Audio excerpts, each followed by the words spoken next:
औज़ुबिल्लाहिमिनश्शैतानिर्रजीम बिस्मिल्लाहिर्रहमानिर्रहीम। अस्सलामु अलैकुम स्टूडेंट्स, मैं हूं सैयद ताहिर और आप देख रहे हैं मेरा यूट्यूब चैनल। सबसे पहले कहना था, नए आने वाले व्यूअर्स चैनल को सब्सक्राइब कर लें और साथ ही बेल आइकन का बटन भी प्रेस कर लें। व्यूअर्स, इससे पहले हमने एडजेक्टिव के 3 लेक्चर्स मैंने आपको दिए हैं और उन 3 लेक्चर्स में हमने एडजेक्टिव और उसकी तमाम kinds of adjective, classification of adjective, वो हमने डिटेल से अल्हम्दुलिल्लाह मैंने आपको समझाए हैं। आज लेक्चर नंबर 4 है और आज से मैं आपको एडजेक्टिव के जो लेक्चर समझाऊंगा वो जो एग्जामिनेशन पॉइंट ऑफ व्यू से बीएस की क्लासेस में, डिग्री क्लासेस में, इवन कि आपको पता है कंपटीशन के एग्ज़ाम में 10 नंबर का ये क्वेश्चन आता है और इसे हम कहते हैं करेक्शन ऑफ एरर्स। इस क्वेश्चन को हम क्या कहते हैं? Correction of errors. तो अब मैं आपको इंशाल्लाह ताला डिटेल से ये क्वेश्चन समझाऊंगा, ये एडजेक्टिव के तमाम रूल्स इंशाल्लाह ताला, फिर साथ एग्जांपल्स के साथ। ये आपके examination of point of view से आपने इन तमाम रूल्स को अच्छी तरह समझना है। तो याद रखें, ये मैंने लिखा है करेक्शन ऑफ एरर्स। इसके पॉइंट ऑफ व्यू से हम इंशाल्लाह अब शुरू कर रहे हैं एडजेक्टिव। एडजेक्टिव यानी सिर्फ वो लफ्ज़ है जो किसी नाउन या प्रोनाउन की तारीफ करता है।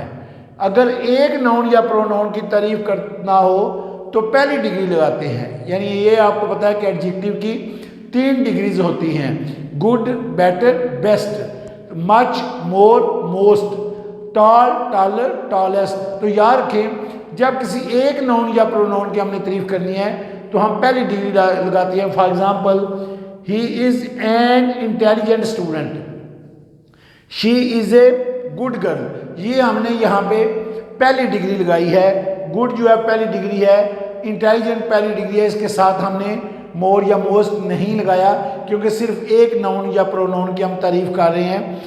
अगर एक सिफ्त के एतबार से 2 नाउन्स या प्रोनाउंस में कंपैरिजन हो, मवाजना हो, तो दूसरी डिग्री लगाते हैं। और ऐसी सूरत में याद रखें, दूसरी डिग्री के बाद हम हमेशा देन ज़रूर लगाते हैं। For example, he is more intelligent than I. अब यहाँ पे स्टूडेंट्स कंपैरिजन हो रहा है, मुवाजना हो रहा है 2 अशखास में। He is more intelligent than I, वो मुझसे ज़्यादा ज़हीन है। तो यार के हम दूसरी डिग्री के बाद लाजिमन देन लगाएंगे, अदरवाइज हमारा वो जो है सेंटेंस वो इनकरेक्ट होगा। ही इज़ मोर, मोर आपको पता है दूसरी डिग्री के लिए हम लगाते हैं और इसकी तीसरी डिग्री है most. He is more intelligent than I, you are taller than I, tall, taller, tallest. यहाँ पे कंपैरिजन हो रहा है यू और आई का, तो हमने दूसरी डिग्री के बाद लगाया है देन। लेकिन अगर किसी सिफ्त के एतबार से एक नाउन या प्रोनाउन का मवाजना उसी किस्म की चीज़ों के पूरे ग्रुप से हो तो तीसरी डिग्री लगाते हैं। और तीसरी डिग्री से पहले हम दी और बाद में या तो वाहिद इसम लगता है या ऑफ ऑल दी या ऑफ द होल जैसे अल्फाज लगाते हैं। यानी अगर एक ही नाउन का या प्रोनाउन का कंपैरिजन, मवाजना पूरे ग्रुप से हो रहा है, या कह रहे हैं कि 2 से ज़्यादा अशखास के साथ मवाजना हो रहा है, या इसी तरह किसी एक चीज़ का मवाजना 2 से ज़्यादा चीज़ों में हो रहा है, तो फिर हम तीसरी डिग्री लगाते हैं। और तीसरी डिग्री से पहले हम दी ज़रूर लगाते हैं और उसके बाद हम ऑफ ऑल दी या ऑफ द होल जैसे अल्फाज लगाते हैं। For example, he is the most intelligent student in the class.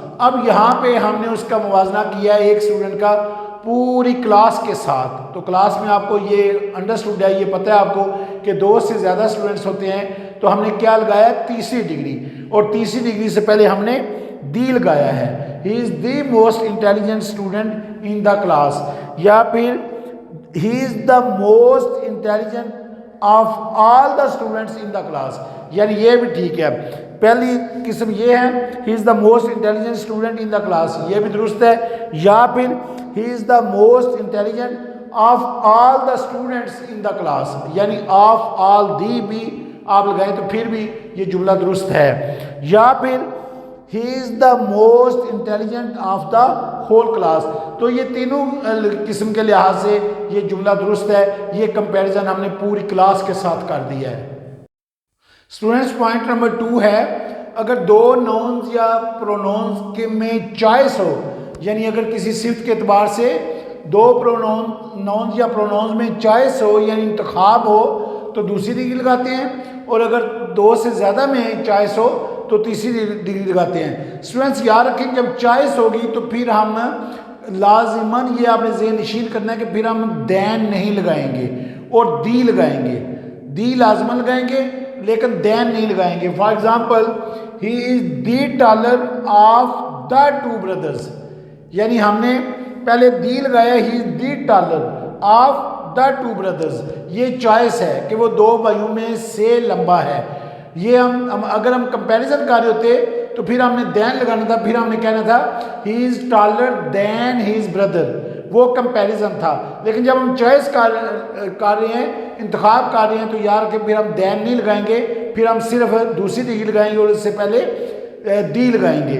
He is the taller of the two brothers. और अगर 3 में है तो ही is the tallest of the 3 brothers. और नेक्स्ट पॉइंट है, बाज़ का दूसरी डिग्री के ज़रिए मवाजना कंपैरिजन पूरे ग्रुप से करना पड़ सकता है। ऐसी सूरत में दैन के बाद एनी अदर, ऑल अदर या रेस्ट ऑफ दी के अल्फाज होने चाहिए। स्टूडेंट्स याद रखें कि हमें वैसे तो ये बताया जाता है कि एक रूल तो ये है कि दूसरी डिग्री के ज़रिए मवाजना हमेशा दो अशखास या दो चीज़ों में होगा, लेकिन अगर दो से ज़ायद चीज़ों में या दो से ज़ायद अशखास में हमने कंपैरिजन करना है तो फिर हम तीसरी डिग्री लगाते हैं।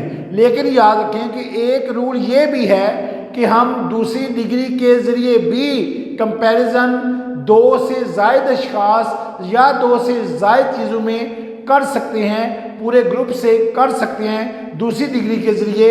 ऐसी सूरत में शर्त ये है, असूल ये है, रूल ये है कि आपने दूसरी डिग्री के बाद एनी, दैन के बाद एनी अदर, ऑल अदर या रेस्ट ऑफ दी जैसे अल्फाज होने चाहिए। और स्टूडेंट्स अक्सर देखने में आया है कि जब इम्तिहान में एग्जामिनर ये पॉइंट देता है तो स्टूडेंट्स क्या करते हैं, वो दूसरी डिग्री को हटा के तीसरी डिग्री लगा देते हैं। याद रखें वो आपका सेंटेंस करेक्ट नहीं होगा, क्योंकि एग्जामिनर इसलिए इम्तिहान में ये पॉइंट देता है कि क्या स्टूडेंट को इस रूल का पता है कि दूसरी डिग्री के ज़रिए भी हम कंपैरिजन पूरे ग्रुप से कर सकते हैं, दो से ज़ायद अशखास में कर सकते हैं, दो से ज़ायद चीज़ों से कर सकते हैं। तो यार कि ऐसी सूरत में आप तीसरी डिग्री अगर लगाएंगे एग्जामिनेशन में तो आपका सेंटेंस इनकरेक्ट होगा, वो सेंटेंस आपका दुरुस्त नहीं होगा, क्योंकि एग्जामिनर यही तो जानना चाहता है कि क्या आपको इस रूल का भी पता है या नहीं।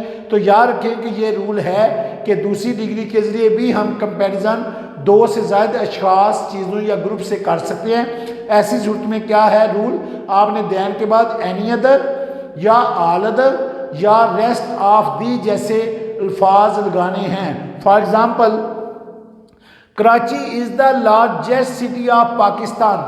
अब हमने कराची का मुवाजना पाकिस्तान के तमाम शहरों से किया, किसके ज़रिए, तीसरी डिग्री के ज़रिए। कराची इज़ द लार्जेस्ट और तीसरी डिग्री से हमने पहले दी लगाया। लेकिन but Lahore is larger than any other city of Pakistan. अब स्टूडेंट्स ये आप गौर करें कि हमने लाहौर का मुवाजना दूसरी डिग्री के ज़रिए पाकिस्तान के तमाम शहरों के साथ किया है, कराची को छोड़कर। लाहौर का मुवाजना हमने, लाहौर का कंपैरिजन दूसरी डिग्री के ज़रिए पाकिस्तान के तमाम शहरों से किया है। कैसे, हमने लार्जर के बाद दूसरी डिग्री के बाद दैन एनी अदर लगाया है, यानी हमने दूसरी डिग्री लगाई है, दूसरी डिग्री के बाद दैन, और फिर दैन के बाद हमने क्या रूल इस्तेमाल किया है, एनी अदर। तो ये हमने लाहौर का कंपैरिजन हमने पाकिस्तान के तमाम शहरों के साथ कर दिया है दूसरी डिग्री के ज़रिए। इसी तरह एग्जाम्पल नंबर 2 है, he is more intelligent than any other student in the class. यानी हमने उस स्टूडेंट का कंपैरिजन पूरी क्लास के स्टूडेंट्स के साथ कर दिया है। क्या रूल है, दूसरी डिग्री लगाई है, उसके बाद दैन और दैन के बाद एनी अदर। और नेक्स्ट एग्जाम्पल है, he is wiser than the rest of the class. यानी यहाँ पे हमने दूसरी डिग्री के ज़रिए मवाजना पूरी क्लास के साथ उसका किया है, लेकिन क्या दैन के बाद हमने क्या लगाया, rest of the. Students next point है पॉइंट नंबर 4, कंपैरिजन या मवाजना सिर्फ हम किस्म चीज़ों में मुमकिन है और मंतकी तौर पर दुरुस्त होना चाहिए। For example the climate of Murree is cooler than that of Lahore. यानी बेशुमार स्टूडेंट्स क्या करते हैं, the climate of Murree is cooler than Lahore ये लिख देते हैं, तो वो आपका इनकरेक्ट सेंटेंस है, क्योंकि मरी की क्लाइमेट का कंपैरिजन, मरी की आबो हवा का कंपैरिजन हमने लाहौर शहर की आबो हवा के साथ करना है। ये हम किस्म चीज़ें होंगी, यानी मरी की आबो हवा का हम मुवाजना करेंगे लाहौर शहर की आबो हवा के साथ। तो क्या होगी इसकी करेक्शन होगी, the climate of Murree is cooler than that of Lahore. Students एक और बात याद रखें कि कुछ स्टूडेंट्स इम्तिहान में लिख देते हैं the climate of Murree is cooler than the climate of Lahore, और वो समझते हैं कि हमारा जुमला दुरुस्त होगा। याद रखें कि इंग्लिश में रेपिटेशन जो है वो मना है, रेपिटेशन इज़ नॉट अलाउड, यानी आपने दोबारा द क्लाइमेट ऑफ नहीं लगाना, आप क्या लगाएंगे than that of, than that of, that of इशारा कर रहा है लाहौर की आबो हवा की तरफ। तो क्या फिर दुरुस्त जुमला हुआ, the climate of Murree is cooler than that of Lahore. ये फिर मरी की आबो हवा का कंपैरिजन लाहौर की आबो हवा के साथ हो गया। इसी तरह दूसरी एग्जांपल मैंने दी है, the voice of women is softer than that of man, यानी यहाँ पे औरत की आवाज़ का मुवाजना मर्द की आवाज़ के साथ हमने किया है। कैसे, दैन के बाद हमने दैट ऑफ लगाया है। स्टूडेंट्स नेक्स्ट पॉइंट है कि कंपैरिजन के लिए प्रेफरेबल टू और डिफरेंट फ्रॉम भी इस्तेमाल होते हैं, लेकिन हमेशा पहली डिग्री के तौर पर। इनकी ना तो दूसरी और तीसरी डिग्री इनकी बिल्कुल नहीं होती। इनके अलावा unique, universal, supreme, world wide, ideal, full, complete और परफेक्ट जैसे अल्फाज भी सिर्फ पहली डिग्री के तौर पर इस्तेमाल होते हैं। इनकी ना तो दूसरी और तीसरी डिग्री होती है और ना ये कंपैरिजन के लिए इस्तेमाल होते हैं। अब आपने स्टूडेंट्स पॉइंट ज़्यादा याद कौन से रखने हैं, पहले तो याद रखें कि प्रीफर या प्रेफरेबल। प्रीफर का मतलब होता है तरजीह देना, प्रेफरेबल काबिल तरजीह। एक तो बात ये याद रखें कि प्रीफर या प्रेफरेबल के बाद हमेशा प्रेपोजिशन जो है वो टू लगेगी। दूसरा, डिफरेंट के साथ हमेशा प्रेपोजिशन फ्रॉम लगेगी। अब इन दोनों के बारे में आपने पॉइंट ये याद रखना है कि ये हमेशा पहली डिग्री के तौर पर इस्तेमाल होते हैं, इनकी दूसरी और तीसरी डिग्री हरगिज़ नहीं होती। फॉर एग्जांपल हम कहते हैं this book is preferable than that, तो क्या करेक्शन होगी, this book is preferable to that, क्योंकि प्रेफरेबल के बाद हम टू प्रेपोजिशन लगाएंगे, इसके बाद हम हरगिज़ दैन बिल्कुल नहीं लगाएंगे और इसके साथ हमेशा टू लगेगा। हाँ, ना इससे पहले मच, मोर, मोस्ट भी हरगिज़ नहीं आ सकता, क्योंकि मैंने अभी आपको समझाया कि ये पहली डिग्री के तौर पर इस्तेमाल होता है, इनकी दूसरी और तीसरी डिग्री नहीं होती। इसके अलावा ये जितने जो वर्ड्स मैंने आपको बताए हैं ये यार के हमेशा पहली डिग्री के तौर पर इस्तेमाल होते हैं और ये कंपैरिजन के लिए हरगिज़ इस्तेमाल नहीं होते। और इसी तरह अमीन की दूसरी और तीसरी डिग्री भी नहीं होती। For example this book is more preferable than that, ये तो मैंने आपको समझा दिया। करेक्शन क्या होगी, this book is preferable to that, यानी मच, मोर, मोस्ट इसके साथ नहीं आएगा। और दूसरा है it is the most ideal place for a picnic.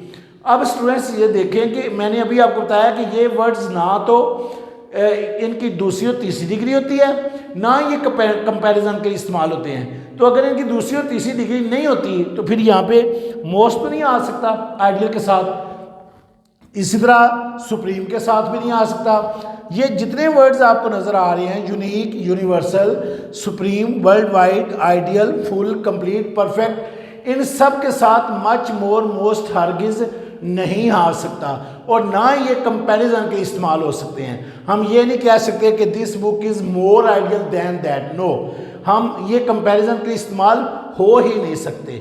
और ये बजाते खुद ही बहुत ज़्यादा अहमियत रखने वाले लफ्ज़ हैं। आप देखें ना, यूनिक, यूनिक का उर्दू में मतलब क्या है, बेमिसाल। तो जब उर्दू में हम कहेंगे बेमिसाल तो हम ये उर्दू में कभी हम बेमिसाल के साथ ये नहीं कहेंगे कि फ़लाँ चीज़ बहुत ज़्यादा बेमिसाल है, नो, क्योंकि बेमिसाल बजाते खुद वर्ड ही ऐसा है, उर्दू में भी ऐसा लफ्ज़ है कि जिसके साथ हम कोई डिग्री नहीं लगा सकते, बहुत ज़्यादा वगैरह नहीं लगा सकते, और ना कंपैरिजन की इस्तेमाल होगा। तो लिहाजा फिर यहाँ पे क्या करेक्शन क्या होगी, it is an ideal place for a picnic. तो स्टूडेंट्स ये तो था लेक्चर नंबर 4। मैंने आपको इसके द मोस्ट इम्पॉर्टेंट जो रूल्स हैं मैंने आपको समझाए हैं, लेकिन अभी हमारा एडजेक्टिव का लेक्चर ख़त्म नहीं हुआ। इंशाल्लाह नेक्स्ट लेक्चर जो है उसमें मैं आपको जो रूल्स इसके रह गए हैं वो भी समझाऊंगा, और साथ ही एक बार इम्पॉर्टेंट जो सेंटेंसेस हैं करेक्शन ऑफ एरर्स के पॉइंट ऑफ व्यू से उसकी प्रैक्टिस भी करवाऊँगा। अपना बहुत ज़्यादा ख्याल रखिएगा। अल्लाह हाफिज़।